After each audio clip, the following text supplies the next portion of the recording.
लक्ष्य रहेगा सीने में, यदि लक्ष्य रहेगा सीने में, तो इस लक्ष्य को लेकर के आप आगे जाइए।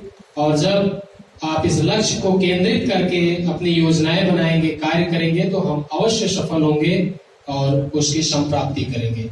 अब हम अपने विभाग के प्रेरणा के स्रोत, नई ऊर्जा का संचार करने वाले युवा जिला बेसिक शिक्षा अधिकारी महोदय को सादर आमंत्रित करता हूं कि कृपया वह अपना मार्गदर्शन, सुझाव, उद्बोधन सदन को प्रदान करने का कष्ट करें।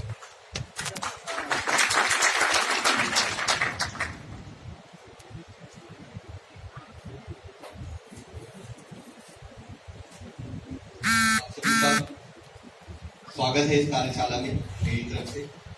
और अपना बात कहने से पहले मैं आदरणीय प्राचार्य जी, हमारे डाइट की टीम, हमारी SRG team, DC training Tripathi ji, हमारे रिस्पेक्टिव पीओ जो यहाँ पे मौजूद हैं अलग अलग ब्लॉक से, और जितने भी हमारे संकुल साथी यहाँ पे मौजूद हैं, उन सबका तहे दिल से स्वागत करता हूँ। अब जब हम लोग इस कार्यशाला में हैं तो मेरा ये मानना है कि शासन ने, प्रशासन ने इस कार्यशाला को आयोजित करने का अगर कोई प्लान बनाया है तो उसकी बहुत इंपॉर्टेंस भूमिका होगी। आप लोग देख रहे होंगे कि जैसे जैसे डीजी साहब का इन्वॉल्वमेंट विभाग में एक्टिवली पिछले 3 साल से हम लोगों को दिख रहा है, तो उत्तरोत्तर चीजें बहुत तेजी से बदल रही हैं। चाहे वो ट्रेनिंग की सुविधाएं हो, कंटिन्यूटी हो ट्रेनिंग की, या कायाकल्प अभियान हो, या अब उसके बाद निपुण भारत अभियान। आज से अगर 3-5 साल पहले आप जाएंगे तो आप देखेंगे हमारे विद्यालयों का जो इंफ्रास्ट्रक्चर होता था वो काफी कमजोर था। टाइलीकरण नहीं था, कई जगह नल जल नहीं था, बाउंड्रीज नहीं थी। मगर पिछले 3 साल 5 साल में कायाकल्प को इतने जोरदार तरीके से किया गया, 12,000 करोड़ रुपए से ज्यादा का इन्वेस्टमेंट करके डिफरेंट विभागों के साथ कन्वर्ज होके हमारे विद्यालयों को चमकाया गया है। अब सवाल ये है कि आप लोगों को इंफ्रास्ट्रक्चर दे दिया गया है, और जब हम यहाँ पे मौजूद हैं निपुण भारत की बात करने के लिए, तो मेरा तो पहला बड़ा रियलिस्टिक मानना है कि निपुण भारत अभियान बड़ा अभियान नहीं है। ये बहुत साधारण सा अभियान है, क्योंकि इसके जो लक्ष्य हैं वो बड़े सरल हैं। अगर कक्षा 1 का बच्चा का और ला कल लिखना जान जाएगा, ना ला नल लिखना जान जाएगा, या कक्षा 3 का बच्चा हिंदी के 60 शब्द प्रति मिनट पढ़ सकता है, गणित के 3 डिजिट के क्वेश्चंस को सम या घटाव कर सकता है, और उनके 75% क्वेश्चन सही कर लेगा, तो ये अभियान हो जाएगा। मैं कठिन जरूर मानता हूं, बड़ा नहीं है लक्ष्य। कठिन इसलिए है क्योंकि कमियां हमारे अंदर हैं। मैं बहुत ही रियलिस्टिक बात करूंगा।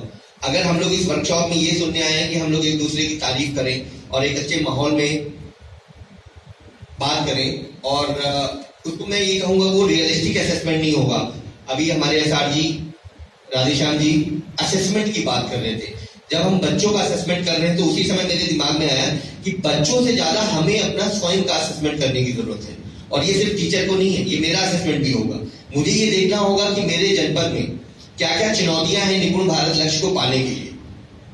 आपको ये देखना होगा, बीओस को देखना होगा कि हमारे ब्लॉक में क्या क्या चुनौतियां हैं। हो सकता है कुछ जमुना किनारे या गंगा किनारे के इंटीरियर ब्लॉक्स हो, वहां ज्यादा दिक्कतें हो सकता है किसी विद्यालय में टीचर्स की कमी हो। जब बात टीचर पे आती है, संकुल पे आती है, तो उनको ये देखना होगा कि वहां क्या चैलेंजेस है कि आप निपुण नहीं बना रहे हो। इस साधारण से या आसान लक्ष्य को आप लोगों को इतना समय क्यों लग रहा है, ये है ही रियलिस्टिक अप्रोच। अब असेसमेंट अगर आप रियलिस्टिक नहीं करेंगे, जैसे मान लीजिए कोई बच्चा हाई स्कूल में है, उसका हर दूसरे महीने एक एग्जाम होता है, यूनिट टेस्ट बोलते थे हमारे सामने में, अब पता नहीं क्या बोलते हैं, या हाफ ईयरली बोलते थे, छमाही एग्जाम बोलते थे। उसके बाद जो बोर्ड का एग्जाम होता था उससे पहले प्री बोर्ड होता था। तो ये सब स्टेप्स क्यों बनाए गए हैं? ये सब स्टेप्स बनाए गए हैं असेसमेंट के लिए, अपना स्वयं का मूल्यांकन करने के लिए। और ये जितनी एप्स की बातें करी, निपुण लक्ष्य ऐप या सरल ऐप, इनमें ज्यादातर में वो बात जो जोड़ दे रहे तो असेसमेंट का। तो बच्चों का असेसमेंट करने के साथ हमें अपना असेसमेंट, आप सभी से मेरा अनुरोध रहेगा कि आप पहले अपने अंदर जाके झांकिए कि क्या वाकई में आप निपुण लक्ष्य को पाने के लिए सीरियस हैं। कितने लोग सीरियस हैं?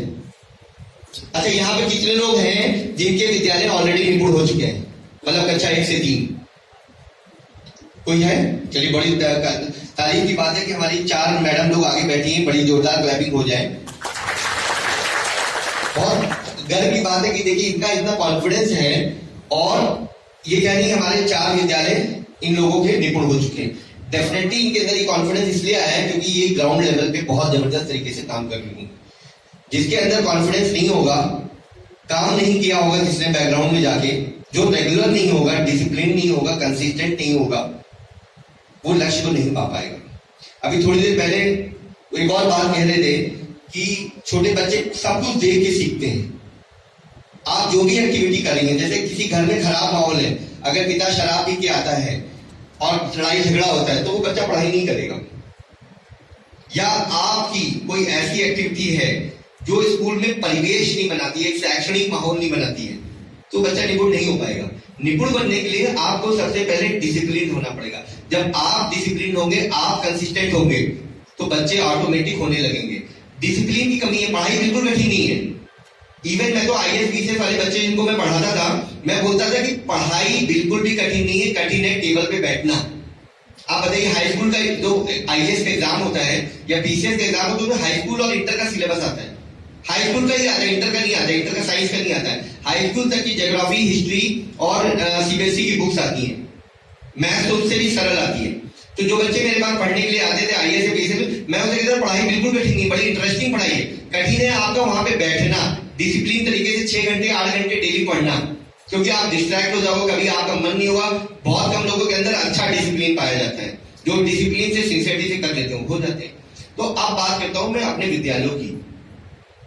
आज मुझे नहीं पता यहाँ कितने लोग कितने टाइम से आए थे। पहले दिन जब हम कार्यशाला में आए थे तो बहुत सारे सकूल साथी 10:30 पौने 11, कुछ लोग 11:15 11:30 बजे भी आए थे। तो मैं उससे ये इंटरप्रेट, मेरे लिए जनपद नया है मगर बड़े रियलिस्टिक बातें करूंगा।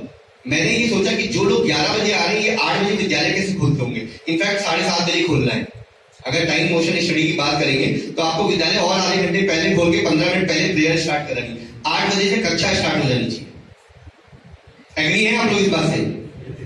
तो डिसिप्लिन, जब तक आपको कोई लक्ष्य पाना है तो वो डिसिप्लिन सबसे पहले आपके अंदर आना चाहिए। जब आप